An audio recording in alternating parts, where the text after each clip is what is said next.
I'll put this up again at the end of lecture. We're going to begin chapter 1. Chapter 1, we talk about what is life, characteristics of life, and the scientific method. We're going to start with the scientific method because that goes along with the lab 1 that we're doing. So, what is the science of biology? Science in general. Science is really directed by the scientific method. And so whether you're talking about chemistry or physics or biology or any kind of science that's out there, that we will use the scientific method to try and figure things out. You probably use the scientific method a number of times within a day. That you see something and then, like, I hate the phone, but I love the phone. I love the phone because, like, I could see something weird in the sky, and when I get to my location, I can see, like, what was that, like, bright green flash that happened? I can see if there's any information about that, right? So I'm getting some information about what I saw. I might check in again later, I might talk to people at work, and then eventually I might come to the conclusion that some factory had an explosion and it caused this green light in the sky. So I might find out my conclusion. And so it's kind of like the scientific method. If you like to cook, you use the scientific method all the time, right? You gather your materials, put them together, you follow the directions. Your hope at the beginning is I'm going to make a good loaf of bread. And then you find out, did I really follow the directions well and make a good loaf of bread or not, right? So we just, like every day, we use the scientific method in some way. So the scientific method is a set of outlined procedures. Do this, do this, do this, do this, conclude. So on your notebook, you can see that this purple is highlighted. That is the word that you will fill in your notebook.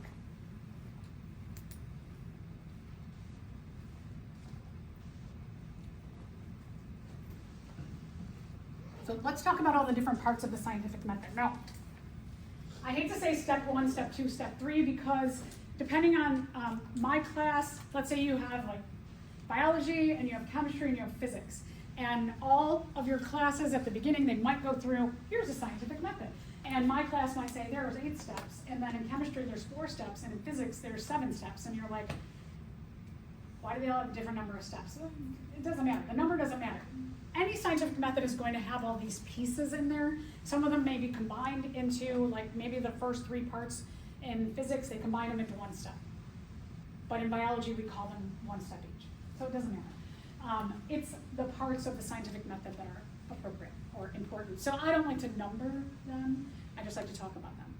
So first step of scientific method, or the first part, is an observation. You see something, and you start to ask questions. What is that? Why is that? How is that? How's that going to affect me? Will this have an impact on my family? You start to ask a lot of questions. It's a natural thing as humans, is that we ask questions about what we see. Those are observations. We make a connection to what we see and what we think. So it'll lead you to questions. So, like I said, the phone is great because you can go right to your phone and ask it questions. Or, like, maybe when you come in, you talk to your friends, or you talk to your classmates, or me, or, like you go home and you talk to family members. You can talk to people. You can ask them questions. Did you experience this today? Did you smell that? Did you see that? It snowed this morning. Is it supposed to snow later? So we can ask questions about what we see and make connection to in the world. A lot of times we'll research the question, and that can be, it depends on, like just me. If I'm just see like something weird in the sky or the snow this morning, it definitely made me, I didn't realize there was going to be snow today. And so then I went to my phone when my car was warming up and I was like, oh, how long is this gonna go on? Is it gonna be later? How's this gonna slow? And then I looked at my commute time. How is this gonna impact my commute time? So I started to ask a lot of questions that I could do right on my phone, right there in the car. I could do some research on that. I could ask some people at the college. If it's something like many of you will go on and you'll do research, maybe just like labs in class here, other classes, maybe you'll work with a professor to do some research, maybe you'll do an internship, you'll go on to do a thesis, an undergrad, maybe you'll get your master's degree, your PhD, different levels of doing research, that if you are doing more formal research where you're working with a professor, you're doing your own research project, you're doing master's, PhD, postdoc, you're going to become a professor at a four-year college or university where you're going to have your own research lab. One of the things that you would do is not just like, ask questions, go to your phone, but you're specifically going to go to certain search engines and you're going to do a literature search. You're going to see what other people in your field have been researching. Maybe like something that you want to write a grant for, maybe somebody's already answered that. You definitely want to find that out because let's say that there's something interesting and you have a research lab and you want to apply for an NSF grant, a National Science Foundation grant, and you apply for it and they're like, somebody already figured that out. And then they're going to remember you and think like, why did this fool not do a little bit of a literature search and find out if somebody already solved that problem, right? So you definitely want to see like what have people said about this topic. Is this topic answered? Is there a way, if you find out it's answered, can I take this research in a different direction? And so what is used are scientific journals. Now, when you are using a scientific journal, what that means is you want to look for, is it a scientific journal or is it a peer-reviewed scientific journal? And there's a big difference between the two because I could publish a website that says like the Journal of Zarowski Biology. I can make up a journal thing, right? And I can like make reviews of science. I can put up false studies. I could make a whole like crazy universe of my own research journal. Does that make it like a credible source? No, not at all, right? And anybody can do that. So credible sources when we're talking science is we're looking for peer-reviewed journals.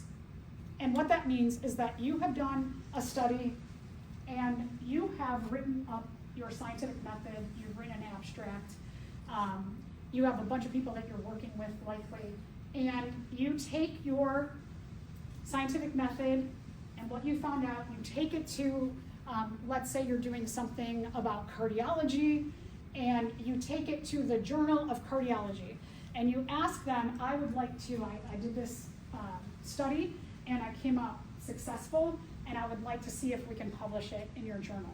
And so then what they're going to do is they're going to take that journal, they're going to contact 5 people in the field of cardiology, and they're going to say, read this. Tell me if you think it's legitimate. Is it worth publishing? Is it worth exposing this information to the greater cardiology and just, in general, human anatomy and physiology community? Give me feedback. Tell me what you think about this study. Do you have questions for the authors for it? And so when you want to publish your research, it's a pretty rigorous, stressful process because you're going to have other peers in your field who are going to kind of pick apart what you did. And you might go back and forth with them a number of times before it is approved, your research study is approved to be published. And so that's what we call peer review. So when you see anything that's peer reviewed, it means that experts in the field are legitimizing what you have done. And so that's what we would call more reliable information. So definitely as you go into your fields, you're looking for those kinds of journals. Make sure that it says peer review. You're going to create a hypothesis. So you're going to, based on the questions you've asked and the research you've done, the reading you've done, the journals you've read, you're going to make a prediction, and we call it an educated prediction or educated guess because you did some research on it. And you're going to predict what the outcome of your study will be. Like me, I was like, this morning, I said, well, it is cold enough, it's snowing, it likely will snow all day. And then, so that was my hypothesis, but then when I went to my phone and I looked up and I saw that it didn't say any snow for the rest of the day, and then I looked at the Doppler radar, and I found no, it was just gonna snow this morning, that's it. And so then my hypothesis of saying it will likely snow all day, I rejected my hypothesis because I did not have information to support that my hypothesis was true, correct. We usually say accepted, supported, and science. And so I rejected my hypothesis. So hypothesis, again, it's an educated guess. It's a prediction. You're predicting the outcome. As humans, we are often very competitive organisms. And so one of the things about hypotheses is that we might look at it as like correct or incorrect, that you're a winner or a loser. But in science, we look at it as a learning experience. What did you learn from this process? Where are you going to take what you learned next? So even if, let's say in lab 1 today, that you are going to try and predict what are in these little green boxes, even if you are not 100% correct and you have to reject your hypothesis, don't feel like, I had to reject my hypothesis. The fact that you can say, I reject my hypothesis is a good thing. It's a learning experience. That's what I'm looking for. So science, like I said, it's not necessarily about winners and losers, although sometimes like we put that pressure on ourselves. It's really about the experience and then where do you go next with that information. All right, and then, I've got a little more about hypotheses. So we might call it a prediction, an educated guess, because you're not just like, without doing any research, you're not just coming up with your hypothesis.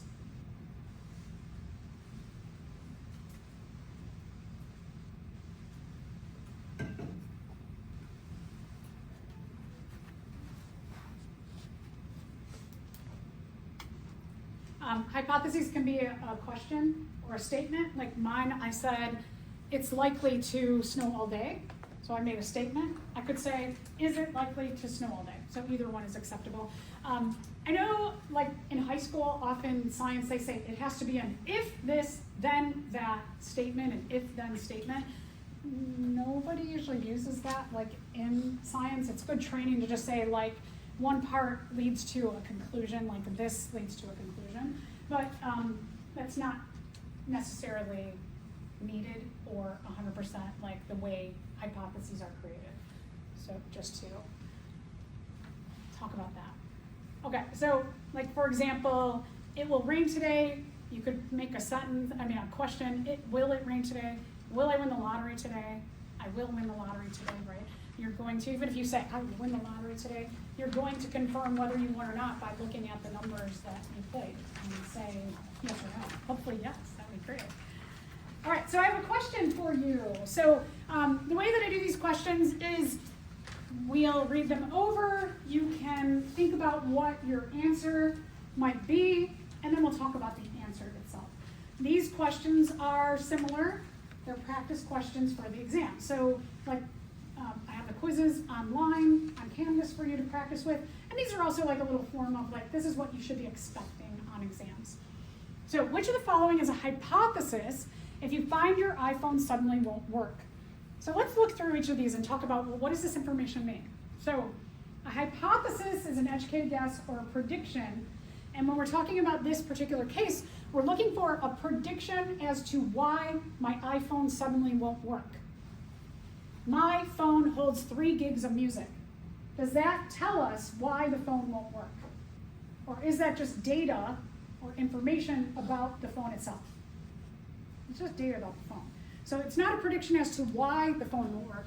If I said, my phone holds 3 gigs of music and I think my phone can only hold 2 gigs of music, now that might be a prediction as to why your phone won't work. But just the fact that you're like a piece of data about what the phone holds, it doesn't help you in figuring out why it won't work. There's something wrong with the software on my phone.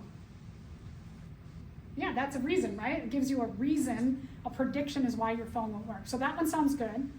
Buy the newest phone. Isn't that an outcome of the whole thing? Like a conclusion would be like after you go through it all, you find out your phone's broken, you buy a new phone. Yeah, so that's a conclusion. My phone has 4,131 songs, 108 videos, and 12 movies on it. Again, just information about the phone, unless I said that it has all that, and that probably is too much and making my phone not function right, okay? So we can take that further, that data about the phone. Get new headphones. That's not even about the phone. So the correct answer is there's something wrong with the software on my phone. The next part is we're going to do something, sometimes. Like, I didn't do a huge experiment, right, when I was just thinking about the snow this morning. All I did was I went to an app and I like kind of made a conclusion there. So maybe my whole experiment, my step 1 was go to phone, step 2, look at the weather app, step 3, look at the hours of temperature and possible snow today, step 4, look at Doppler. So those would have been my steps of my experiment to do. So the experiment itself are your manipulations you're going to do. My manipulations this morning were very, very quick and easy. If you're, again, studying cardiology, your steps might take 2 days to go through to get them done. So it just depends on the rigor of what you're doing right then. Important thing during an experiment is write down everything in your steps to be clear. When you are, like, let's say you go out and you have your own research lab, you want to be like writing your experiment for somebody who will be able to repeat your experiment. And so you want to make sure you have details in all of the steps. Every step has like very clear details. What kind of material do you need? How much do you need? How long should it take? Where should you do it? What other equipment do you need? You need that all in every step. All of the things that you're doing during your experiment, that's your data.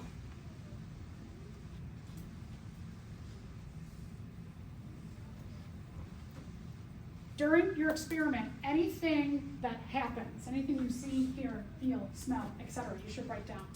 So, for example, you could be doing like cardiology research in a lab, and as you're doing this one step, you smelled chocolate chip cookies. It had the smell of chocolate chip cookies. Now you might think like, well, somebody in a lab down the hall, they must be baking cookies.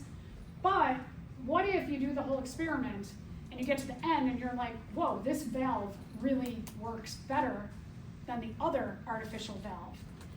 Then you take your experiment and let's say you have a colleague who lives in Sudan and you send them a message, you're like, hey, can you do this experiment and tell me what you get? I'm not gonna tell you anything other than that. And the person from Sudan 3 days later calls you and they're like, oh my gosh, do you have a better valve? And they're like, I think so. Is that what you got? And they're like, yeah, I got the same thing. Cool. And so I talk about it. And they're like, but wait, like step 27, when you did that one chemical reaction, did it smell like chocolate chip cookies? And you're like, oh my God. Yeah. So you never know when something that you might think is like not important data might become important to the grander scheme of things. So you just really want to write everything down. All right, so then you do everything. Write down your data. Then you're going to conclude. Do I accept or reject my hypothesis? Go back to the hypothesis, read it again. Accept it, support it, reject it, do not support it. So the conclusion is going to have all kinds of information, but first thing you want to do is accept or reject your hypothesis. And you'll notice, not right or wrong. This is often used, but I mean, correct, I don't know about that.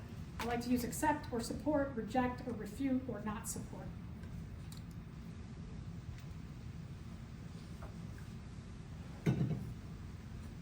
Typically what you would do, you have your whole scientific method, you've got all the details, you'll repeat it. And you'll make sure that you can repeat your own experiment and get the same results. Let's say that you're that person and you've made some kind of like artificial valve that works better than any valve that's out there on the market, and you do it once, and you contact the media, and you're like, I have this cure for this valve issue, and then they're like, great, that's amazing. And then other people go to repeat your experiment and they can't. And then you're like, oh, maybe I should repeat it again, and then you can't. That'd be really embarrassing, right? So you want to make sure that you can repeat it. What you would do if you repeat it a bunch of times and you get the same results, then you might give it to someone else in your lab, like your students that are in your lab, or your colleague down the hall who works in a little bit different field. And he's like, can you do this? And then you call your friend in Sudan, in Germany, in Chile, and you say, can you all do this experiment? Let me know what you get. So you want a lot of other people who can repeat your experiment and make sure that it's legit, that it works out, you get the right conclusion. Everybody's coming to this conclusion. In this class, we don't have time to repeat experiments. Unfortunately, it's one thing that's like, like first level biology classes, we have to do a lot of content, so we don't get to do that. But as you get into your upper level science classes, you may have like experiments where you'll get to repeat them again and tweak them and do something that will help you to learn from your scientific method process. You're also going to discuss what you found in your data. So discussion might include like, okay, so I got this, and then I repeated it 20 times. I had my research assistants repeat it 20 times each. I had the person down the hall repeat it. I had my colleagues in Sudan and Chile, they repeated it, and so you might talk about all that. You might say, and it was really strange, step 27, had the smell of chocolate chip cookie. Well, I didn't think that was significant. I did find that the bonding of the two polymers together was a critical thing in the creation of this new kind of valve. So all those little things, like you reflect on your data, some of the things that your students, your colleagues might tell you, you might be like, those are good points, I should put this in the discussion. So your conclusion includes like accepting or rejecting your hypothesis, talking about the process, talking about who repeated the process, and other just key points that other people thought, like, this is kind of important information that maybe you should address. So duplication of your process, really, really important. Other things, if you're talking about like scaling up something like an artificial valve, you might say that in your conclusion that all the materials and everything cost this amount of money, so that with insurance it will cost this much per patient. So those kind of things you might work in there too.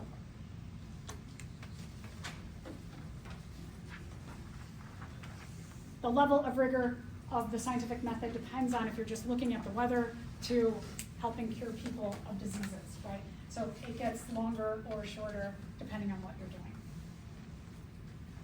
So here's kind of like a basic scientific method that you have observations, you ask questions, you do some research, you form a hypothesis, you do your experiment, you take down data, and you make a discussion and a conclusion.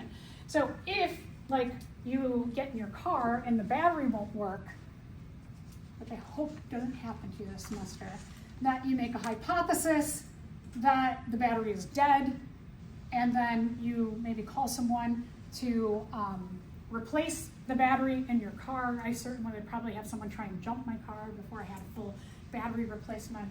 But let's say you replace the battery, and battery gets replaced and the car still doesn't start, then you can conclude that you reject your hypothesis, and then you still have to go back to the beginning and do some more research, like, okay, if the battery doesn't work, if the battery, replace the battery and it's not the battery, what else can it be?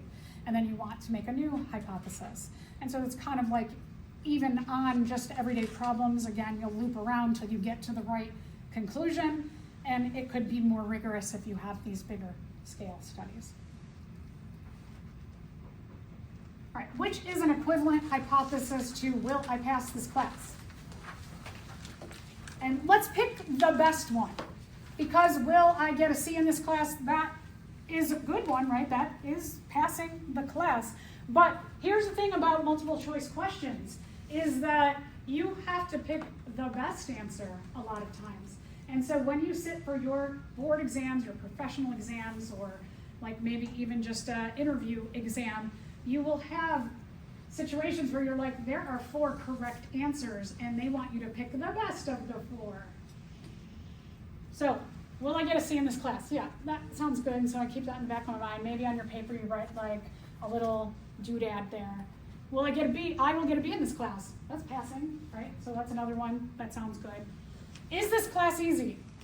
That has nothing to do with, I mean, kind of remotely, right? If it's an easy class, maybe you'll have a better chance of passing it, I don't know. But that doesn't give you a hypothesis to this. I will pass this class. Will I pass this class? I will pass this class. That's a question, and it's the same question, but in the form of a statement. Those are very close together, closer than this and this. And A is easy to get in biology, and then again, that's passing, but this one matches the actual hypothesis in the question more closely. I don't typically like to do this, where it's like, I'm going to put 4 correct answers and you pick the best one. I like to have a clear, correct answer, that students who have mastered the material will be like, yep, that is the correct answer. So that's why I like to do it, but I just like to have questions like this because you will be in situations likely where you have questions that have more than one correct answer.